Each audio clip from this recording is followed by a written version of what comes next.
দর্শক শুভেচ্ছা, সবাইকে আমন্ত্রণ 24 ঘন্টায় যমুনা টেলিভিশন নিয়মিত আয়োজনে। আজ আমরা কথা বলবো অবশ্যই ঘূর্ণিঝড় ফণী নিয়ে, কারণ আপনারা জানেন এরই মধ্যে বেশ খানিকটা নিরাপদভাবে বাংলাদেশের উপর দিয়ে ঘূর্ণিঝড়টি চলে গিয়েছে এবং বলা যায় ভাগ্য ভালো কিংবা বৈজ্ঞানিক কারণে বাংলাদেশে সে অর্থে আঘাত হানেনি। কিন্তু তারপরেও বাংলাদেশে এই সময়ের বজ্রপাত সহ সরকারি হিসেবে যে বজ্রপাত ছাড়া 4 জন এবং বজ্রপাত সহ 19 জনের মৃত্যু ঘটেছে। অপরপক্ষে যেখান থেকে ঘূর্ণিঝড়টির মূল আঘাতটি যেখানে এনেছে সে ওড়িশাতে মারা গেছে 15 জন। ফলে এই ঘূর্ণিঝড় আমাদেরকে কি বার্তা দিলে, আমাদের সক্ষমতার প্রশ্নটি নিয়ে নতুন করে ভাবাচ্ছে কিনা, সেসব বিষয় নিয়ে নির্মোহ বিশ্লেষণ করতে চাই আমরা। আলোচনা শিরোনাম নির্ধারণ করেছি দুর্যোগ, দুর্ভোগ ও আমাদের সক্ষমতা। আপনার সঙ্গে থাকবো আমি মাহফুজ মিশু।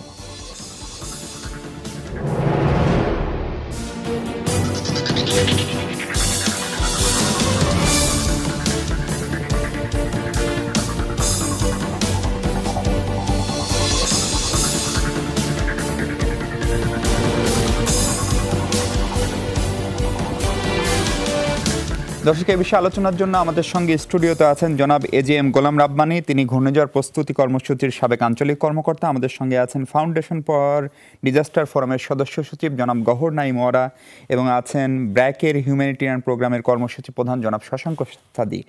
আমাদের সঙ্গে সাভারের বাসা থেকে যুক্ত হচ্ছেন গণপ্রজাতন্ত্রী বাংলাদেশ সরকারের দুর্যোগ ব্যবস্থাপনা ও ত্রাণ মন্ত্রণালয়ের প্রতিমন্ত্রী ডাক্তার মোহাম্মদ এনামুর রহমান এমপি। আপনাদের চারজনকে স্বাগত আজকের 24 ঘন্টায়। আলোচনা শুরু করতে চাই। স্টুডিওতে আমাদের সঙ্গে 3 জন আপনারা আছেন। যেহেতু সরকারের প্রতিমন্ত্রী আছেন যিনি বিষয়টি কোঅর্ডিনেট করছেন, তার কাছ থেকে আমরা একটু জানতে চাই। মাননীয় প্রতিমন্ত্রী, নিশ্চয়ই আপনি শুনতে পাচ্ছেন।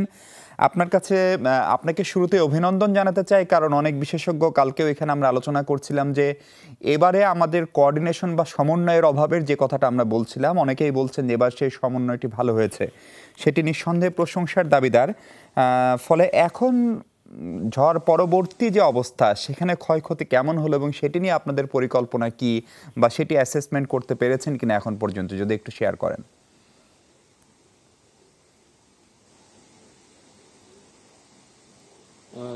ধন্যবাদ। সেটা পুরোপুরি আমাদের অ্যাসেসমেন্ট হয়নি, কারণ আমাদের জেলা প্রশাসক, উপজেলা নির্বাহী কর্মকর্তা এবং প্রকল্প বাস্তবায়ন কর্মকর্তা, জেলা ত্রাণ ও পুনর্বাসন কর্মকর্তা সহ arm forces division, red crescent, CPP সবাই এখন কাজ করছে। আশা করি আমরা আগামীকালের মধ্যে ক্ষয়ক্ষতির রিপোর্ট পেয়ে যাব। তারপরেও সরজমিনের ক্ষয়ক্ষতি দেখার জন্য আমরা বিকেল 4টায় বাংলাদেশ বিমান বাহিনীর হেলিকপ্টার যোগে আমরা যাত্রা শুরু করেছিলাম, কিন্তু বিরূপ আবহাওয়ার কারণে আমাদের সেই যাত্রা বিরতি হয়। আমরা আগামীকাল সকাল 9টায় খুলনা, সাতক্ষীরা, শরণখোলা এবং শ্যামনগর সহ কয়েকটি অঞ্চল আমরা নিজে পরিদর্শন করব, এবং এর সাথে অন্যান্য অঞ্চল অন্যান্য টিম পরিদর্শন করবেন, এবং এর মধ্যেই জেলা প্রশাসকদের মাধ্যমে আমাদের ক্ষয়ক্ষতির হিসাব চলে আসবে। আগামীকালকে আমরা পরিপূর্ণভাবে একটা ক্ষয়ক্ষতির একটা তালিকা দিতে পারব। তারপরে যতটুকু আমরা দেখেছি, যতটুকু শুনেছি এবং সংবাদ মাধ্যমে দেখেছি, আমাদের ক্ষয়ক্ষতির পরিমাণ আমাদের যে আমরা আশঙ্কা করেছিলাম সে তুলনায় অনেক কম। হতাহতের কথা বললে, বাড়িতে ঘর চাপা পড়ে 2 জন মারা গেছেন এবং গাছ ভেঙে 2 জন মারা গেছেন, আর বজ্রপাতে 4 জন, আর মোট আমরা 11 জনের মৃত্যুর সংবাদ শুনেছি। জি, মাননীয় প্রতিমন্ত্রী, আপনাকে একটু বিনীতভাবে বলতে চাই, আমাদের কাছে যে হিসাব বা গণমাধ্যম, আমাদের জেলা প্রতিনিধিদের কাছ থেকে যে হিসাব, তাতে আমরা দেখছি যে ঘূর্ণিঝড়ে মারা গেছেন আসলে 4 জন, যেটি ঘর চাপা, সেটি সরকারি হিসাব। এর পাশাপাশি বজ্রপাতে কালকে এবং আজকে মিলে 15 জন মারা গেছেন, এবং 53,000 একর জমির ফসল নষ্ট হয়েছে, 13,000 বাড়িঘর নষ্ট হয়েছে। প্রশ্নটি হলো, ভারতের যে দুর্যোগ ব্যবস্থাপনা কৌশল, আমরাও নিঃসন্দেহে দুর্যোগ ব্যবস্থাপনায় ভালো মডেল বাংলাদেশ সারা পৃথিবীতে, সেটির জন্য আমরা প্রশংসার দাবিদার। কিন্তু আপনি এই দুর্যোগে আমাদের এই 19 জন মানুষ, বজ্রপাত নিশ্চয়ই আলাদা ঘটনা, কিন্তু একটা ঘূর্ণিঝড় আসছে, সেখানে যে বজ্রপাত হতে পারে সেটি হলো যে মৃত্যু অনিবার্য, সেই জনসচেতনতা আমরা কেন তৈরি করতে পারলাম না এতদিনেও? বজ্রপাতে কিন্তু গেল কয়েক বছর ধরে অনেক মানুষ মারা যাচ্ছে আমাদের দেশে।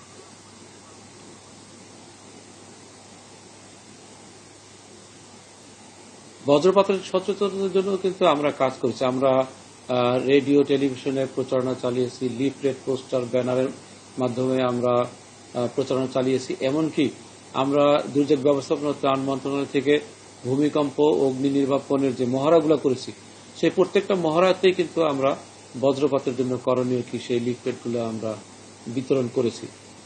তাছাড়া বজ্রপাত যে একটি বৈশ্বিক উষ্ণতা বাড়ার সাথে সাথে আমাদের দেশে যে বজ্রপাতের আশঙ্কা বাড়ছে গত 2015, 16, 17, 18 থেকে আমরা দেখছি, সেটা জনগণও জানে, জনগণকে সচেতন করা হয়েছে। তারপরেও এটা দুর্ভাগ্য যে জনগণ আশ্রয় কেন্দ্রে আশ্রয় যারা নিতে পারে নাই তাদের মধ্যে কিন্তু হতাহতের সংখ্যাটা বেশি হয়েছে। জি, আপনি নিশ্চয়ই আমাদের সঙ্গে থাকছেন। আমরা স্টুডিওতে আলোচনায় ফিরতে চাই। জনাব গোলাম রব্বানী, আপনি যেহেতু ঘূর্ণিঝড় প্রস্তুতির সঙ্গেই সরাসরি কাজ করেছেন এক সময়, আপনার কি মনে হয় এবারের ঘূর্ণিঝড়টা আমরা কেমন মোকাবেলা করলাম সব মিলিয়ে? আমাদের ঘূর্ণিঝড় প্রস্তুতি কর্মসূচির স্বেচ্ছাসেবকদের যে দায়িত্ব বোধ যেটা আছে এবং যে কর্মসূচির মাধ্যমে তাদেরকে প্রশিক্ষণ দেওয়া হয়েছে, সেই প্রশিক্ষণের আলোকে এবং বিগত দিনের ঘূর্ণিঝড়ের অভিজ্ঞতার আলোকে প্রস্তুতিমূলক যথেষ্ট সক্ষম হয়েছে উপকূলীয় এলাকার জনগণকে সারা জাগানোর জন্য, যে তারা প্রস্তুতি গ্রহণ করেছে এবং সেই প্রস্তুতির কারণে শেষ মুহূর্তে আশ্রয় কেন্দ্র গিয়েছে এবং যে সতর্কীকরণ ব্যবস্থা সম্পূর্ণভাবে স্বেচ্ছাসেবকরা উপকূলীয় এলাকার চরাঞ্চলের জনগণকে উদ্বুদ্ধ করেছে এবং প্রস্তুতিমূলক ব্যবস্থা যথেষ্ট সক্ষম হয়েছে। জি, আমি মনে করি। আমরা একটু ঘটনায় মোড় আপনার কাছে আসতে চাই। আপনি এই ঝড়ের নিয়ে খুব বেশি আলোচনা নিশ্চয়ই কালকে থেকে আর হবে না, কারণ অনেক বেশি মানুষ মারা যায়নি, মানে আমাদের যেটা স্বাভাবিক চরিত্র, আমাদের গণমাধ্যম বলি বা আমাদের পুরা দেশেরই। কিন্তু 53,000 একর জমির ফসল নষ্ট হয়েছে। এটা এমন ফসল যে ধানটা কেবল ফুল হচ্ছে। আপনি যদি উত্তরাঞ্চলের আম, লিচু, মৌসুমি ফলগুলোর কথা বলেন, সেটি একটি বড় ধরনের ক্ষতি। ফলে এই জায়গাগুলো কি, যেহেতু ঘূর্ণিঝড়টির ব্যাপকতা কম, সেই জায়গাটা চাপা পড়ে যাওয়ার যারা ক্ষতিগ্রস্ত কোনো আশঙ্কা করেন কিনা, নাকি এটি জিয়ে রাখা সম্ভব?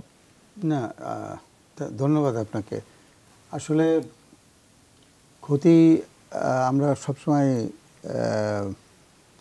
সংখ্যা দিয়ে, লাশ দিয়ে মাপি, এটা সবসময় যুক্তিযুক্ত নয় আর কি। কোনো লাশ না হারিয়েও একটা বড় দুর্যোগ হতে পারে। আয়লাতে আমাদের মানুষের নিহতের সংখ্যা অনেক কম ছিল, কিন্তু ক্ষয়ক্ষতি এখন আমরা পূরণ করতে দীর্ঘমেয়াদী। এবং এখানেও আমরা অনেক মানুষ মারা গিয়েছে, যেটা মারা যাওয়া তা এড়ানো যেত আর কি, এগুলো আমি বলবো। তারপরেও কিন্তু ক্ষয়ক্ষতি যেটা হয়েছে সেটাও এড়ানো যেত। আমরা যে বলছি যে আমরা অনেক প্রস্তুত ছিলাম, আমরা খুবই ভালোভাবে কাজ করেছি, প্রস্তুত। হ্যাঁ, সিপিপি ভলেন্টিয়াররা তাদের যে কাজ ছিল সেটা তারা করেছে, তাদের মানুষের কাছে তথ্যটা দেওয়া, তাদেরকে নিয়ে যাওয়া, এই কাজটা করেছে। কিন্তু এটা কি সব প্রস্তুতি? এটা তো আমরা বলছি, আমরা তো স্বীকার করছি যে এটা অত বড় ঝড় ছিল না। মৌসুমি বায়ু আসার সময় এই ধরনের ঝড় বৃষ্টি হবেই, এটা স্বাভাবিক। তাহলে আমার এই যে বাঁধগুলো ভাঙলো কেন? মহেশখালী, কয়রা, আপনি নাম বলেন, শরণখোলা, সব জায়গায় সব জায়গায় বাঁধ ভেঙে পানি, এমনকি মির্জাগঞ্জ, পটুয়াখালী, যেখানে অনেক কম হওয়ার কথা ছিল। এগুলো আমরা কেন করতে পারলাম না? আমি মনে করি প্রস্তুতির ভিতরে এটাও একটা অংশ, এটা প্রস্তুতির সবচেয়ে বড় অংশ। মানুষ যেন নিঃসন্দেহে যেতে পারে তার নিরাপদ জায়গায়, যে আমার ফসলের জমিতে পানি ঢুকবে না। কয়রাতে সারা রাত জেগে মানুষ বাঁধ পাহারা দিয়েছে, নিজের বাড়ির পলিথিন নিয়ে এসে বাঁধে সে জড়িয়ে শুয়ে থেকেছে সেখানে। মানুষের এই কষ্ট, এটা আমাদের কোন প্রস্তুতির এটা ফল? তাহলে এটা কে করবে? এটা নিশ্চয়ই ত্রাণ মন্ত্রণালয়ের কাজ না, এটা অন্য মন্ত্রণালয়ের কাজ। কিন্তু এটা আমাদের কাজ, আমাদের সরকারের কাজ এবং আমাদের জনগণের কাজ। জনগণ যদি রাত জেগে পাহারা দিতে পারে, জনগণ ওই বাঁধ ওই মজবুত করে তৈরিও করতে পারে, তাহলে তাদেরকে আমাদের সম্পৃক্ত করা দরকার। আজকে আমরা কথা বলছি যে ক্ষয়ক্ষতির কি হয়েছে করবে। আপনি দেখেন যতগুলো নাম আমরা বললাম সবগুলো কিন্তু আমলাদের নাম, মানুষের জনপ্রতিনিধিদের নাম এখানে নাই।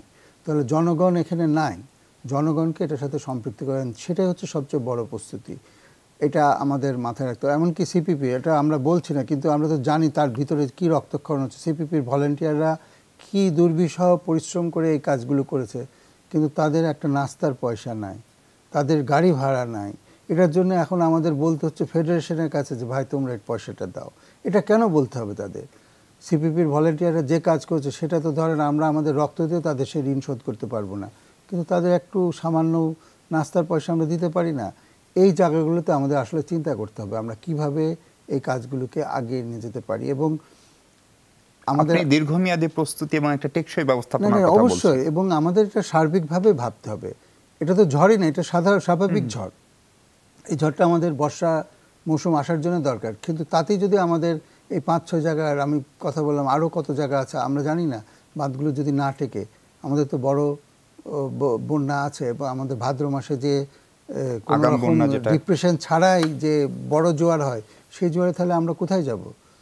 এখন তো সময় নেই বাঁধ নির্মাণ, কারণ বর্ষা যদি নেমে যায় এখন পারবো না, তাহলে আমরা কি ঘুমাচ্ছিলাম? আমার প্রস্তুতিটা কোথায়? সেই প্রস্তুতি নিয়ে নিশ্চয়ই আমরা মাননীয় প্রতিমন্ত্রী আছে তার সঙ্গে কথা বলবো। তার আগে আমাদের সঙ্গে ব্র্যাকের জনাব শশাঙ্ক সাদি আছেন। আপনারা দীর্ঘদিন এবং সারা এলাকায় আপনাদের বিস্তৃত একটা নেটওয়ার্ক। আমি একটা প্রশ্ন আপনার কাছে বিনীতভাবেই করতে চাই। আমরা দেখলাম যে কালকে যখন ওড়িশায় আঘাত হানছে, ভারত সরকার বা ওখানকার প্রাদেশিক সরকার ওদের সব মানুষকে নিয়ে আসতে পারে, কিন্তু আমাদের মানুষকে আমরা সহজে আনা যায় না। তারা এক ধরনের ইনসিকিউর ফিল করে, তার বাড়িটা ঠিক থাকবে কিনা, তার পশুটা ঠিক থাকবে কিনা। ফলে সেইটা তৃণমূল পর্যায়ে উন্নয়ন সংস্থা হিসেবে আপনাদেরও করার সুযোগ ছিল কিনা, বা সেটা করতে আমরা কেন ব্যর্থ হলাম? মানুষ কেন বাড়িঘর ছাড়তে চায় না, বা আশ্রয় কেন্দ্রে কেন যেতে চায় না আমাদের মানুষরা?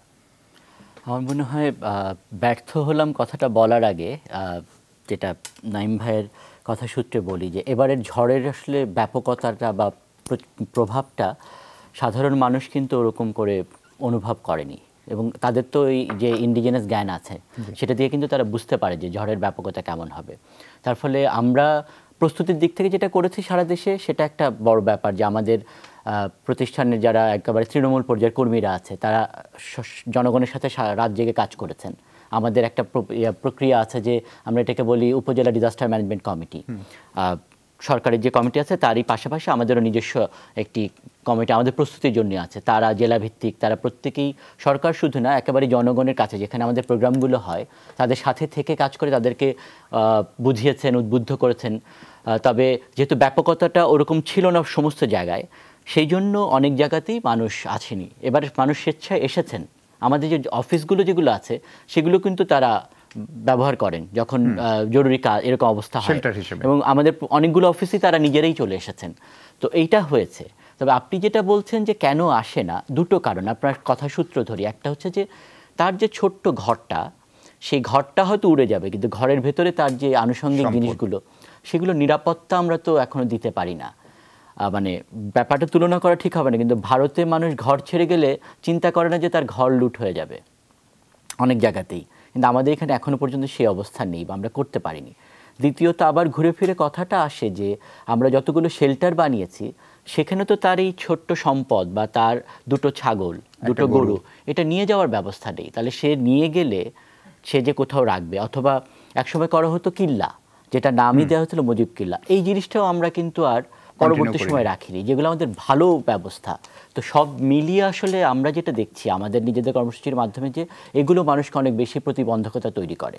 আর এর বাইরে তো অ্যাক্সেসিবিলিটি আছেই। ধরেন শেল্টার করেছি, শেল্টারে যাওয়ার রাস্তা নেই, কারণ এই রাস্তা তো আমরা আমাদের মতো এনজিওরা বানাতে পারবো না, এটা পুরো কর্মসূচির মধ্যে দিয়ে আসা দরকার। শেল্টারটা যার নিয়ন্ত্রণে তার কাছে তালা চাবি, তাকে খুঁজে পাওয়া যায় না। ওই যে আবার ঘুরে ফিরে জনগণের সম্পৃক্ততা, তাদের সম্পৃক্ততা সমস্ত ব্যবস্থাপনায় বা শেল্টার ব্যবস্থাপনায়, বাঁধ ব্যবস্থাপনায়, এই জায়গাটাতে আমরা চেষ্টা করি। শেল্টারগুলোকে স্থানীয় জনগণ এখনো ওন করে না, এবং সেগুলো নিরাপত্তা, নারী বান্ধব কিনা, শিশু বান্ধব কিনা, একজন প্রেগন্যান্ট মহিলা যদি যায়, প্রক্রিয়াই তো আমরা এখনো করতে পারছি না, যতই চেষ্টা করছি না কেন। ওই এক দুজন খুব যারা ক্ষমতার উপরে থাকেন তাদের কাছেই জিনিসগুলো থাকে, যার ফলে আসলে যে যাবে তালাবন্ধ পাবো না, পেলে আমি আবার কোথায় যাব, ছুটবো কোন দিকে, এটা তো জনগণের মধ্যে আমরা দেখেছি। আমরা একসাথে যখন নিয়ে যাচ্ছি এই বাধাগুলো প্রচন্ডভাবে আমরা দেখেছি। একটু ভাবতে হবে যে সাইক্লোন শেল্টারটাই কি একমাত্র সমাধান, নাকি অন্য কোনো সমাধান আছে? আমরা কি আর কোনো বিকল্পের কথা ভাবতে পারি? অবশ্যই ভাবতে পারি। পৃথিবীর কোনো দেশে সাইক্লোন শেল্টার এভাবে বানায় না যেভাবে আমরা বানাচ্ছি। ভিয়েতনামে তারা কমিউনিটি শেল্টার বানিয়েছে, তাদের বাড়ি করে দিতে। আমরা একটা সাইক্লোন শেল্টারের পয়সা দিয়ে 30-35টা বাড়ি বানাতে পারি, এবং সেটা আমাদের দেশের প্রতিষ্ঠান তারা করেছে। কলাপাড়ায় আপনারা গেলে দেখতে পাবেন। তো আমরা কেন বিকল্প ভাবছি না? মানুষ তার বাড়িতেই থাকবে, আমিও আমার বাড়ি ঘর ছেড়ে যেতে চাইবো না। যত অবস্থাতে মানুষ সেখানেই থাকতে চায়, তার সম্পদ আছে, সেটা ঠিক আছে, হ্যাঁ, সে স্বাচ্ছন্দ্য বোধ করবে। এবং যদি আমি তার গ্রামের ভিতরে, তার বাড়ির আশেপাশে 2-3টা করেও এরকম বাড়ি দিতে পারি, তাহলে তারা 1 ঘন্টা আগেও গিয়ে জায়গা নিতে পারে। এখন তো আমাকে এবার ইভ্যাকুয়েশন অর্ডার হয়েছে প্রায় 48 ঘন্টা আগে। তো মানুষ আর একটা আমার একটা সাইক্লোন শেল্টারে একটা মানুষের জন্য জায়গা বরাদ্দ করা হচ্ছে 2 স্কোয়ার ফিট। জি, মানুষ 48 ঘন্টা ওখানে কিভাবে থাকবে? এগুলো তো আমাদের ভাবতে হবে, কারণ আমরা কেউই ওখানে থাকবো না, থাকি না। সেজন্য আমাদের বলা খুব সহজ যে মানুষ অশিক্ষিত আসে না, কিন্তু সে শিক্ষিত হলেই বা যাবে কিভাবে ওখানে। আর আরেকটা ব্যাপার যেটা এটার সাথে ভালো, যে ওই রকম যদি আমরা ব্যবস্থা করতে পারি, যেটা হয়তো কিছু কিছু আমরা শুনছি যে হচ্ছে, কিন্তু হ্যাঁ আলাদা, কিন্তু ওইটার চাইতে আমি গ্রামে যদি ওরকম প্রত্যেকটা যারা খুবই বিপন্ন মানুষ তাদের ওরকম সক্ষম বাড়ি তৈরি করে দিতে পারি, যেটা অনেক দীর্ঘমেয়াদী ইম্প্যাক্ট করবে, সেখানে কিন্তু সেই পরিবারটা না। আমরা হিসাব করে দেখেছি যে একটা সাইক্লোনের শেল্টারটাকে আসলে নাইম ভাই একটু কমিয়ে বলেছে, আমি বলবো যে একটা সাইক্লোন শেল্টারের টাকায় প্রায় 120 থেকে 150টা বাড়ি তৈরি করা যায়, যেই বাড়িতে একটা সাইক্লোন শেল্টারের চাইতে 3 থেকে 5 গুণ মানুষ স্বাচ্ছন্দ্যে নিজেদের পরিবারের মতো করে থাকতে পারবে এবং তাদের সমস্ত সম্পদ দিয়ে, কারণ প্রতিবেশী তো প্রতিবেশীর কাছে আসে। এটা ইয়েতেও আমরা কয়রার ওদিকেও একটা ছোট প্রকল্প করে দেখেছি যে এটা অনেক বেশি কাজে দেয় এবং মানুষ আসলে তখন এটা তার নিজের বাড়ি, সে সেটা নিজে রক্ষা করবে, সে সেটা আরো ভালো করবে, সেটাকে আরো পরিবৃদ্ধি করবে। এই বাড়ির তালিকাটা কে করবে? আপনি কাকে দেবেন? আমরা যদি আমাদের সামাজিক নিরাপত্তা বেষ্টনী কর্মসূচিগুলোর কথা বলি, সেগুলো আমরা তো সবসময় ভাবছি সেগুলো রাজনৈতিক নানা রকম বিবেচনা থাকে। রাজনীতি ভুলে যান, আমরা একটা ইয়েকেই দিলেন যে কিন্তু গ্রামের মানুষ আপনার বাড়িতে যখন আগুন লাগে দৌড়ে আসবে। একটা জিনিস আপনি দেখবেন, আমাদের দেশে বলে বকিলের বাঁশ কাটা নিষেধ এবং বাঁশটা শুধু 2 সিজনে কাটা হয়, কিন্তু কেউ যদি মারা যায় ওই রাত্রেও সে বাঁশ দিবে তার বাড়িতে যদি থাকে, সে না করবে না, সেটা আমাদের সংস্কৃতির অংশ করবে। এবং এটা কিন্তু আমরা দিচ্ছি বা আমার দান, এটা আমার ইনভেস্টমেন্ট হিসেবে ভাবতে হবে। এবং এটা একটা ঘূর্ণায়মান রিভলভিং ফান্ডও করা যায়, মানুষ টাকাও শোধ দিতে রাজি আছে। 20 বছর মেয়াদে যদি নেন তাহলে আপনি সেইভাবে দিবেন। আমি যখন প্লট বরাদ্দ করছি ধানমন্ডিতে, আমি যখন প্লট বরাদ্দ, তখন তো আমার মাথায় এটা আসছে না আমি কাকে দেবো কাকে দিব না। আর গ্রামে 2টা বাড়ি বানাতে গেলে আমার চিন্তা হয় যে আমি কাকে দেবো কাকে দেবো না। আমরা মাননীয় প্রতিমন্ত্রীর কাছে এই প্রশ্নটাই করতে চাই। মাননীয় প্রতিমন্ত্রী, নিশ্চয়ই আপনি আলোচনা শুনছিলেন। প্রশ্ন হচ্ছে, সবচেয়ে জরুরি যে প্রশ্ন সেটা হচ্ছে যে বাঁধগুলো ভেঙে গেল, সেগুলো সম্ভবত ফসল নষ্ট হওয়ার পেছনে সবচেয়ে বড় ভূমিকা পালন করেছে। আমি জানি বাঁধ আপনার মন্ত্রণালয়ের নিয়ন্ত্রণাধীন না, কিন্তু এই আলোচনা প্রত্যেকবারই একটি করে দুর্যোগ হলে আমরা করি, পত্রপত্রিকা আসে, তারপরে থেমে যায়। এই কোঅর্ডিনেশনটা কিভাবে করবেন সেটার ব্যাপারে আপনাদের চিন্তা ভাবনা কি দীর্ঘমেয়াদী, সেই প্রশ্নের উত্তর শুনবো। পাশাপাশি শুনতেও চাই যে আশ্রয় কেন্দ্রগুলো, সেগুলোর ক্ষেত্রে যে বিকল্প চিন্তা ভাবনার কথা বলা হচ্ছে বা সেগুলোকে আরো বেশি জনবান্ধব করা, সেটা নিয়ে বা আপনাদের চিন্তা ভাবনা কি, সেই কথা শুনবো। তার আগে ছোট্ট একটা বিরতি নিতে চাই। দর্শক ফিরছে একটু পরে, আমাদের সঙ্গে থাকবেন নিশ্চয়ই।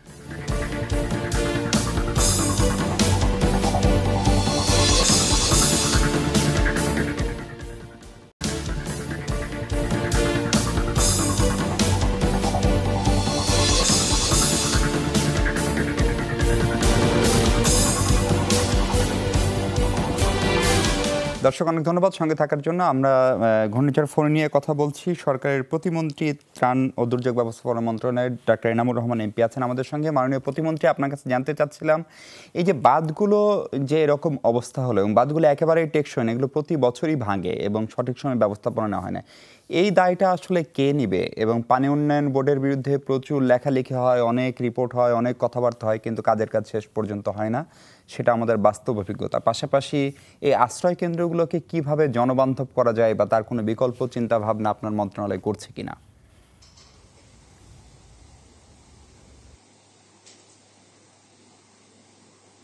ধন্যবাদ আপনাকে।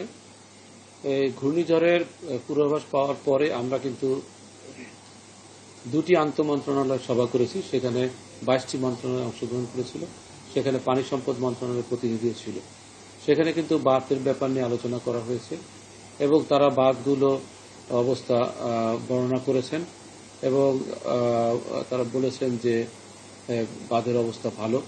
তারপরেও অতিরিক্ত বৃষ্টি এবং পানির চাপে বাঁধগুলো ভেঙে গেছে, কারণ বাঁধগুলো মাটির বাঁধগুলো ভেঙে যাওয়াটা এটা আসলে পানির চাপ এবং বৃষ্টিপাতের সময় এটাকে সঠিক অবস্থায় থাকাটা ওটা একটু দুষ্কর। তারপরেও আপনারা যেহেতু বলেছেন এবং যেহেতু আমরা এত বড় একটা ক্ষয়ক্ষতির শিকার হয়েছি, অবশ্যই আমরা বন্যা পরবর্তী, ঘূর্ণিঝড় পরবর্তী আমরা আন্তঃমন্ত্রণালয় মিটিং ডাকবো এবং সেখানে পানি সম্পদ মন্ত্রণালয়ের প্রতিনিধির কাছে আমাদের এটি আমরা ইতিমধ্যে তারা নিশ্চয় জেনেছেন তারা জানবে, তাদের কাছে আমরা এর প্রতিকার যাব, যাতে ভবিষ্যতে আর আমাদেরকে এইভাবে বাঁধ ভেঙে আমাদের ফসলের জমি প্লাবিত হতে না হয়। আর আরেকটি কথা বলেছেন ঘূর্ণিঝড় আশ্রয় কেন্দ্রের কথা। পুরনো যে আশ্রয় কেন্দ্রগুলো আছে 4071টি আশ্রয় কেন্দ্র, সেই আশ্রয় কেন্দ্রগুলোতে প্রতিবন্ধীদের জন্য যে র্যাম্প থাকার কথা সেগুলো নেই, এবং কিন্তু মহিলা, তারপরে দুগ্ধদানকারী মা এবং গর্ভবতী মায়েদের জন্য আলাদা জায়গা আছে, পুরুষদের জন্য আলাদা জায়গা আছে, রান্না করার জায়গা আছে, এবং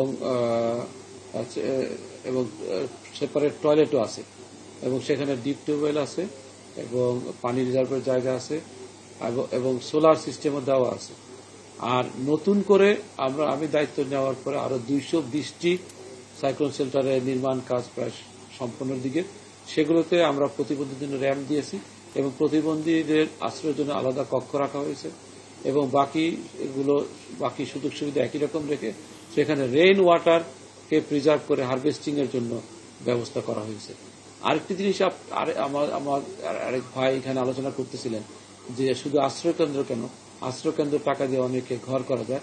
আপনারা শুনে খুশি হবেন যে আমি দায়িত্ব নেওয়ার পরে এই পরিকল্পনাটা গ্রহণ করেছি, এবং আমরা একটি ঘরের প্রকল্প গ্রহণ করেছি যেটার নাম দিয়েছি দুর্যোগ সহনীয় ঘর বা ডিজাস্টার রেজিলিয়েন্স হাউস। আমরা এই ঘরগুলো আগামী জুনের মধ্যে 11,406টি ঘর আমরা করার জন্য ইতিমধ্যে বরাদ্দ দিয়ে দিয়েছি প্রত্যেক উপজেলা সংসদীয় এলাকায়। সেখানে পিআইসি প্রজেক্ট ইমপ্লিমেন্টেশন কমিটির মাধ্যমে ঘরগুলো হবে, যেখানে সভাপতি করা হয়েছে উপজেলা নির্বাহী কর্মকর্তাকে। এই ঘরগুলোর বৈশিষ্ট্য হলো এগুলো সর্বোচ্চ বন্যার পানির চেয়েও এদের ভিটিগুলো উঁচু থাকবে এবং পাকা থাকবে, এবং হলো ব্রিক্স দিয়ে ওয়াল করা থাকবে।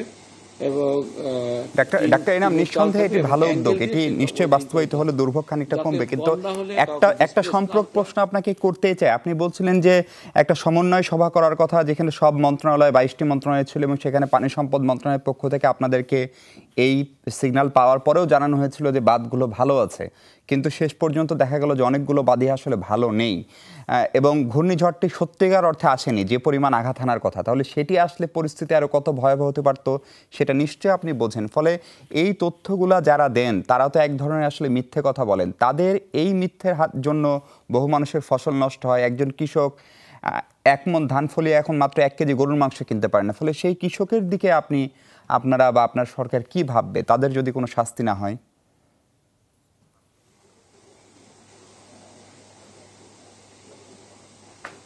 সেটা অবশ্যই মন্ত্রণালয়ের দায়িত্ব, তারা অবশ্যই কর্তব্য অবহেলার জন্য সেটা তাদের শাস্তির ব্যবস্থা করবেন। আর আপনি যেটা বলছেন কৃষকের ক্ষতি, সেখানে আমাদের কৃষি মন্ত্রণালয়ের প্রতিনিধি ছিলেন, তারা সেখানে বলেছেন যদি সেরকম ফসলের ক্ষতি হয় তাহলে পরবর্তী তারা বিনামূল্যে বীজ, চারা এবং সার সরবরাহ করবেন, এবং যে কৃষকদের ক্ষতিগ্রস্ত হয়েছে তাদেরকে ত্রাণ মন্ত্রণালয় থেকে ভিজিএফ দেওয়া হবে, 30 কেজি করে চাল দেওয়া হবে, যতদিন পর্যন্ত তাদের আবার পূর্বের অবস্থায় ফিরে না যায়। জি, আমরা এই ঘূর্ণিঝড়ের ইয়েতেও দেখলাম যে আমাদের ক্ষতি যাই হোক খানিকটা কম হলো। গোলাম রাব্বানী সাহেব, আপনাকে বলছি, সেক্ষেত্রেও ধরেন মাননীয় প্রতিমন্ত্রী কিছু পরিকল্পনার কথা বলছেন, এবং আপনারা যে পরিকল্পনার কথা বলছেন তার সঙ্গে সরকার প্রায় একই রকম চিন্তাভাবনা অন্তত শুরু করেছে।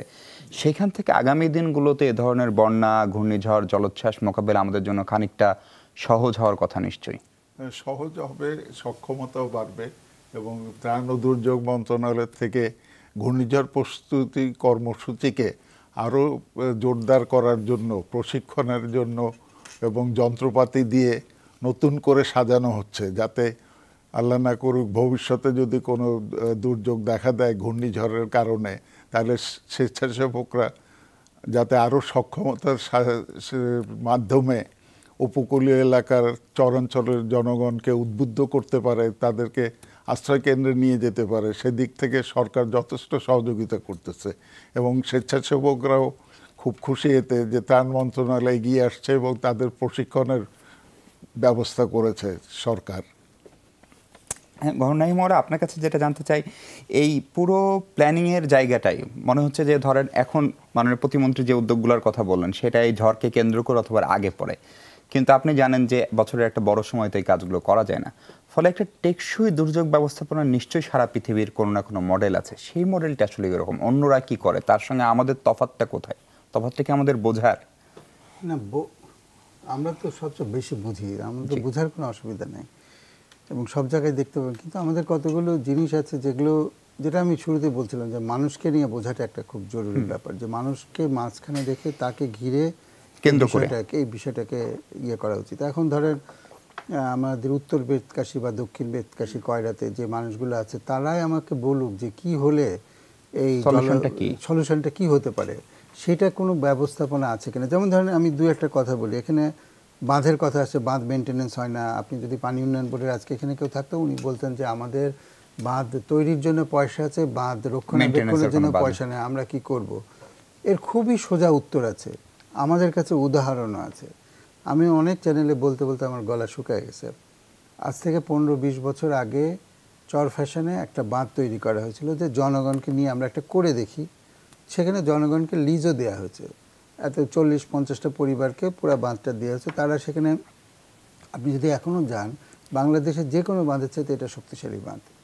বৃষ্টি হয়েছে, বড় বড় জলোচ্ছ্বাস গেছে, কিন্তু সেটা দাঁড়িয়ে আছে এবং সেখানটা মানুষ তাদের বাড়ি, সেটা তো তার বাড়ি, সে সেটাকে মেনটেন করতে কেন? তাহলে আমরা আমাদের বাঁধগুলোকে, বাঁধের মানুষকে থাকতে দিচ্ছি না। বাঁধ শুধু জলোচ্ছ্বাস রক্ষা করার জন্য না, বাঁধের উপরে গাছপালা হবে, সেই গাছপালা আমাদের পরিবেশ রক্ষার জন্য একটা বিরাট ভূমিকা পালন করবে। এবং মানুষ যদি থাকে, জানে যে সেক্ষেত্রে, এখন আমাকে বলবে অনেকে, যে সমস্ত জায়গায় মানুষ আছে তারা ওগুলো বাঁধগুলো ভেঙে ফেলে। যেখানে মানুষ আছে সেটা তো আইনত নাই, তাকে তো সবসময় বলা হচ্ছে তুমি এখানে জোর করে আছো, তোমাকে যে কোনো সময় উঠাই দিব, অতএব সে এটা রক্ষণাবেক্ষণ করবে না। তাকে আপনি দিয়ে দেখেন, আমাদের চোখের সামনে উদাহরণ আছে, তাহলে আমরা এটা করছি না কেন? আবার আসেন, আমরা বলছি যদি কারোর ফসল ক্ষতি হয়ে যায়, আমরা তাকে তার দিব এবং ভিজিয়ে দিব। মজাটা হচ্ছে কি দেখেন, সমস্যাটা তো আমাদের বুঝতে হবে মন থেকে, যদি আমরা বুঝতে চাই। ধরেন আমার দাদা যখন চাষবাস করতেন, তখন ফসল ওঠার পরে ফসল ভাগ হতো। এখন আমি বেশি বুঝি, অনেক চালাক মানুষ, আমি কি করছি, আমি কৃষকের কাছ থেকে আগেই টাকা নিয়ে নিচ্ছি, অ্যাডভান্স নিয়ে নিচ্ছি। এখন তারপরে লাগানো, রক্ষণাবেক্ষণ, এগুলো তার সব। এখন এই যে ফসলের ক্ষতি হলো, আমার কিন্তু ক্ষতি হলো না। আবার আমি যখন কম্পেনসেশন আসবে, তখন যার জমি সেই পাবে। ওর তো জমি নেই, ওকে আমি দেবো কোথায়? ওর নাম কি আছে নাকি? ওর নামে তো দলিল নাই। তাহলে লাভটা কি হচ্ছে? আমার এই ব্যবস্থাপনা থাকলেও এটা হচ্ছে না। তাহলে আমাকে খুঁজে বের করতে হবে যে ইনভেস্ট করেছিল তার কাছে আমি পৌঁছাতে পারছি কিনা। এই জিনিসগুলো যদি আমাদের প্রক্রিয়ার মধ্যে না আসে, এবং সেটা তখনই সম্ভব যখন প্রকৃত জনপ্রতিনিধিরা এইগুলার ব্যবস্থাপনায় থাকবে, তখন সে বুঝতে পারবে কে ভাগদার আর কে ঢাকায় বসে টাকা নিয়ে গেছে আর কে এখানে চাষ করছে। তার কাছে আমাকে পৌঁছাতে হবে, নাহলে আমাদের এই যত ব্যবস্থাপনায় থাকুক, দেখবেন যেগুলো সেটি নিঃসন্দেহে ব্যর্থ হবে। যে আমরা এরকম ক্ষেত্রে আমরা উন্নয়ন সংস্থাগুলো নানা রকম ইতিবাচক ভূমিকা দেখি, যে তারা স্বল্প সময়ের কিছু কর্মসূচি নেন। আপনারা এরকম কোনো পরিকল্পনা করছেন কিনা, বিশেষ করে যে অঞ্চলগুলো কৃষি জমির ক্ষেত্রে বেশি ক্ষতিগ্রস্ত? এই যে আমরা বলছি যে প্রায় 13,000-এর মতো বাড়িঘর নষ্ট হয়েছে, তাদের ঋণ মওকুফ করা বা বিশেষ কোনো ইন্টেনসিভ দেওয়া, সেরকম কোনো পরিকল্পনা ব্র্যাকের আছে কিনা? আমরা তো আমাদের সাধ্যমতো যেটা করার সেটা সবসময় করছি। যেমন ব্র্যাক সাধারণত এরকম দুর্যোগকালীন সময়ে আমাদের যে মাইক্রোফিন্যান্স আপনারা বলেন, ফাইন্যান্সিয়াল সার্ভিস যেটা আছে, সেখানে আমরা চেষ্টা করি যে এই সময়টাতে যাতে কোনো রকম কোনো কিস্তি বা এগুলো না দেওয়া লাগে, এবং যদি ব্যাপকতা হয় সেটা ওই আমাদের মানুষের সাথে, যাদের সাথে আমরা কাজ করছি, তাদেরকে কথা বলে কত সময়টা মিনিমাম লাগবে সেই সময়টা আমরা চেষ্টা করি যে এগুলো বন্ধ রাখার। এর পাশাপাশি আমরা সম্প্রতি একটা বিষয় নিয়ে আরেকটা ছোট আকারের পাইলটিং করার চেষ্টা করছি, যে আমরা যেটাকে বলি যে কৃষি আপনার ইন্স্যুরেন্স বা বিমা, কৃষি বিমা, এইটা কিভাবে করা যায়। বা এই যে আসলে যে কথাটা হলো যে আমরা মাননীয় মন্ত্রী সাহেব বললেন যে কিছু চাল দেওয়া হবে এবং তাকে বীজ দেওয়া হবে, কিন্তু তার যে 50 থেকে 1 লক্ষ টাকা ক্ষতি হয়ে গেল, এই বোঝা তো তার লাঘব হবে না।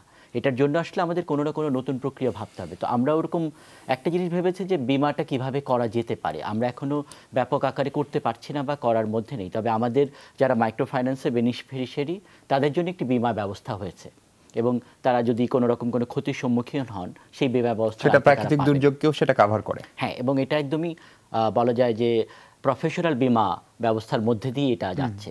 তবে এইটার এই ব্যবস্থার আঙ্গিকে আমরা বলতে পারি যে আসলে আমাদের ক্ষতিপূরণের জায়গাটা এই জায়গাটাকে আসলে মানুষের অধিকারের জায়গায় দেখতে হবে, কারণ সাহায্যের জায়গায় ক্ষতিপূরণ না। পাওয়াটা অধিকার, এটা সাহায্য বা সহায়তা না। এবং আমাদের পুরো সহায়তা ব্যবস্থা এখনো পর্যন্ত ক্ষয়রাতি, আমরা শব্দগুলো যে বলি ক্ষয়রাতি সাহায্য বা টেস্ট রিলিফ, এই জায়গাটা থেকে আমরা, আপনি যেটা বলছিলেন যে বাইরে এটা বেরিয়ে এসেছে। আমাদের সবচেয়ে দুর্যোগ প্রবণ দেশ ফিলিপিন্স, সেখানে যে দুর্যোগ ব্যবস্থাপনা আইন হয়েছে, ওরা এখন ব্যবস্থাপনা বলছে না, ওরা বলছে দুর্যোগ ঝুঁকি হ্রাস আইন। আমাদের দরকার আসলে প্রস্তুতি, আমরা যেটা করি যে আমরা কোনো একটা দুর্যোগে সাড়া দিতে হলে কি প্রস্তুতি নিতে হবে সেই জায়গাটা করছি, কিন্তু প্রস্তুতির যে ব্যাপকতা এবং এটা প্রস্তুতির একটা বড় জায়গা হচ্ছে বিপন্নতা এবং ঝুঁকি হ্রাস, এই জায়গাটাতে আমাদের দেখতে হবে। এটার একটা বড় জায়গা হচ্ছে যে আমাকে কোনো না কোনো, যেহেতু আমরা কিন্তু মধ্যম আয়ের দেশের দিকে যাচ্ছি, সেখানে আমরা কতদিন এভাবে করে এই ক্ষয়রাতি কথাগুলো ব্যবহার করব বা মানুষকে তার অধিকারের জায়গা থেকে বঞ্চিত করব, সেটা ভাবা দরকার। খুবই খুবই মৌলিক একটা জায়গায় আলোচনাটা এসছে, আমরা এই আলোচনাটা করতে চাই মাননীয় প্রতিমন্ত্রী আপনার সঙ্গেও, বিশেষ করে এই ক্ষতিগ্রস্ত মানুষ, যেহেতু সাংবিধানিকভাবে মানুষের জানমালের নিরাপত্তা, তার অন্ন বস্ত্র বাসস্থানের দায় দায়িত্ব রাষ্ট্রের, সেটি মানুষের মৌলিক চাহিদা। ফলে গার্মেন্টস মালিকের গার্মেন্টস পড়লে যদি সে বিমার সুবিধা আসতে পারে, আপনার গাড়ি নষ্ট হলে, আমার গাড়ি নষ্ট হলে যদি বিমার সুবিধা আসতে পারে, কৃষক কেন বিমার সুবিধা আসবে না? সেই প্রশ্নটি তুলেছেন ব্র্যাকের কর্মকর্তা শশাঙ্ক সাদি। সেই প্রসঙ্গে আপনার বক্তব্য শুনতে চাই মাননীয় প্রতিমন্ত্রী। তার আগে আবার একটা বিরতি নিচ্ছি, ফিরছি একটু পরে, আমাদের সঙ্গে থাকবেন নিশ্চয়ই।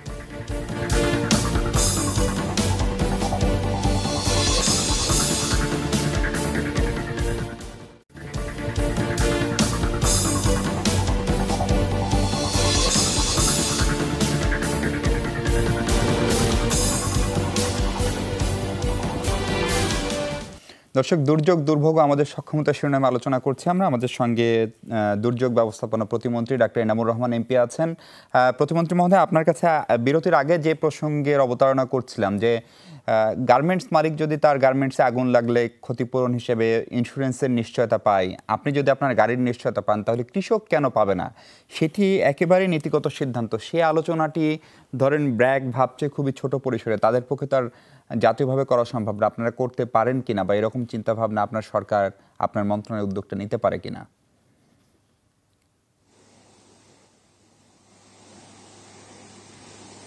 ধন্যবাদ, খুবই একটি সত্য এবং গুরুত্বপূর্ণ কথা বলেছেন। আমি গত কয়েকদিন আগে যমুনা টিভিতেই মন্ত্রী সাহেব অনুষ্ঠানে আমি গিয়েছিলাম। সেখানে সঞ্চালক আমাকে প্রশ্ন করেছিলেন যে দুর্যোগের জন্য কোনো বীমার চিন্তা ভাবনা আপনারা করছেন কিনা। দুর্যোগে যে বীমা করতে হবে, দুর্যোগে বীমার প্রয়োজনীয়তা আছে, এটা আমার মাথায় কোনোদিন আসেনি। আমি সেই দিনই প্রথম শুনলাম এবং শুনে সত্যি অবাক হলাম যে এরকম একটা গুরুত্বপূর্ণ বিষয় নিয়ে কেন আমরা চিন্তা করি না। তারপরের দিনই কিন্তু আমি মন্ত্রণালয়ে আমার সচিবের সাথে কথা বলেছি যে আগামী সভা করে অর্থ মন্ত্রণালয় থেকে যে যারা আসবেন তাদেরকে এই বিষয়টা তুলে ধরতে হবে, এবং আমরা পরিকল্পনা নিয়েছি যে অর্থ মন্ত্রণালয়কে সুপারিশ করে এই দুর্যোগের বীমা যাতে রাষ্ট্রীয়ভাবে চালু করা যায় সেটা আমরা চেষ্টা করব। এবং এর ফলে হবে কি, একটু আগে আমার আরেকজন বন্ধু যিনি বললেন যে দুর্যোগে আক্রান্ত হলে ক্ষয়রাতি সাহায্যের উপর নির্ভর করতে হয়, এতে আত্মসম্মানটাও থাকে না। কিন্তু আমরা যদি দুর্যোগের বীমা প্রতিষ্ঠা করতে পারি, বীমা চালু করতে পারি, তাহলে যে কোনো, শুধু ঘূর্ণিঝড় নয়, বন্যা, নদী ভাঙ্গন, ভূমিকম্প, বজ্রপাত, পাহাড় ধস, অগ্নিকাণ্ড, যে কোনো দুর্যোগে ক্ষতিগ্রস্ত হলে সে বীমা তাকে যদি পরিশোধ করে তবে সে সম্মানের সাথে ঘুরে দাঁড়াতে পারবে। আপনার এবং যিনি এই প্রস্তাবটা তুলেছেন তাকে আমি স্বাগত জানাই, অভিনন্দন জানাই এত সুন্দর একটি চিন্তা করার জন্য। আমরাও চেষ্টা করব আমাদের মাননীয় প্রধানমন্ত্রীর সাথে পরামর্শ করে এই দুর্যোগের বীমা চালু করার জন্য। এতটুকু কথা এই অনুষ্ঠানের মাধ্যমে আপনাদেরকে দিতে পারছি এবং দেশবাসীকেও আমরা প্রতিশ্রুতি দিচ্ছি যে আপনাদের দুর্যোগে সহায়তার জন্য আমরা দুর্যোগের বীমা চালু করার জন্য উদ্যোগ করব। আর আরেকটা বিষয়, যেহেতু আপনি রাজনীতির সঙ্গেও সরাসরি জড়িত, আপনার কাছে জানতে চাই যে এই বন্যা বা এই ধরনের দুর্যোগ পরবর্তী সময়ে ত্রাণ বিতরণ, তারপরে বিভিন্ন যে সরকারের সুবিধা পৌঁছানো, সেটির যে তালিকা করা, সেটির ক্ষেত্রে নানা রকম বিবেচনা কাজ করে। দেখা যায় যে যারা পাওয়ার কথা, যারা প্রকৃত অর্থে ক্ষতিগ্রস্ত, তারা অনেক সময় পান না। এর পিছনে নানা রকম আঞ্চলিকতা, আত্মীয় স্বজন, পারিবারিকীকরণ, দলীয় বিবেচনা, সেগুলো কাজ করে। সেই জায়গাগুলোর ক্ষেত্রে সেটি নিশ্চয়ই সরকারের পক্ষ থেকে করা সম্ভব কিনা আমি জানি না, কিন্তু আপনার দল, ক্ষমতাসীন দল আওয়ামী লীগ, তাদের পক্ষ থেকেও সেরকম কোনো সুস্পষ্ট নির্দেশনা বা সেটি যাচাই বাছাই করার কোনো উদ্যোগ আপনারা ভাবছেন কিনা?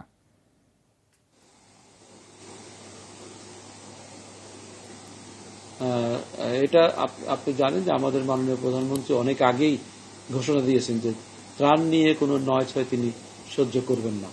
এবং আমার মনে হয়, আমার দৃষ্টিতে, আমার অবজারভেশন আমি দেখেছি, এখন কিন্তু সে অবস্থা নাই। এক সময় আমাদের আর্থসামাজিক অবস্থা দুর্বল ছিল, আমরা দরিদ্র রাষ্ট্র ছিলাম। এখন আমাদের আর্থিক অবস্থার উন্নতি হয়েছে, এখন আমরা মধ্যম আয়ের দেশের দিকে যাচ্ছি, আমাদের মাথা পিছু আয় বেড়েছে। সেদিক থেকে আমাদের মানবতাবোধ, আমাদের মানবিক বোধ, আমাদের বিবেকও কিন্তু অনেক উন্নত হয়েছে। আমি এখন দুর্যোগে ত্রাণের সামগ্রী নিয়ে লুটপাট বা স্বজনপ্রীতি বা দলীয়করণ এই ধরনের অভিযোগ কিন্তু এখন আমরা শুনতে পাই না। আমরা আশাবাদী এটা অনেক পরিবর্তন হয়েছে এবং ভবিষ্যতে আরো পরিবর্তন হবে। জি, এবং শুনতে পেলে নিশ্চয়ই আপনি ব্যবস্থা নেবেন, আপনার জন্য অনেক শুভকামনা। জনাব গোলাম রাব্বানী, আমরা একদম শেষ সময়, এখন সবচেয়ে বড় যে প্রশ্ন, প্রত্যেকটা ঘটনা এক একটা শিক্ষা দিয়ে যায়, এই ঘটনা থেকে আমরা আসলে কি শিক্ষা পেলাম দীর্ঘমেয়াদে? দীর্ঘমেয়াদী শিক্ষা একটাই পেলাম যে আপনার বেড়িবাঁধ যেগুলো নষ্ট হয়ে গেছে, সিডর এবং আয়লা যেগুলোর ক্ষতিগ্রস্ত হয়েছে, সেগুলো এখনো কিন্তু মেরামত করা হয়নি।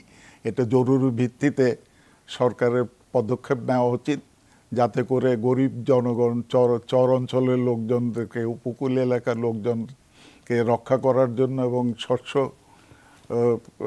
রক্ষা করার জন্য এই বেড়িবাঁধগুলো এখনই অতি জরুরিভাবে মেরামত করা দরকার।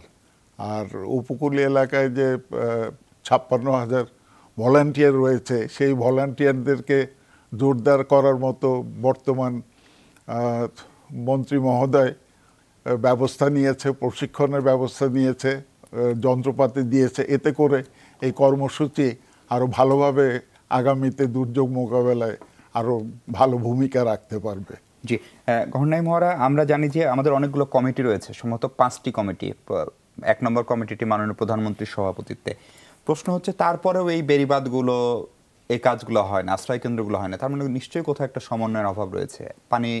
পানি মন্ত্রণালয় আলাদা, পানি উন্নয়ন বোর্ড আলাদা, তার সঙ্গে আবার আপনার নৌ পরিবহন মন্ত্রণালয়ের ঝামেলা রয়েছে। ফলে যেহেতু একটি কেন্দ্রীয় কমিটি রয়েছে, সারা পৃথিবীতেই নিশ্চয়ই কোনো মডেল আছে, এটা সমন্বিতভাবে এই বাঁধগুলো ঠিক করা, আশ্রয় কেন্দ্রগুলো নির্মাণ করা, সেগুলো সেন্ট্রালি করা কি সম্ভব, বা অন্যান্য দেশ আসলে কি করে একটু জানতে চাই।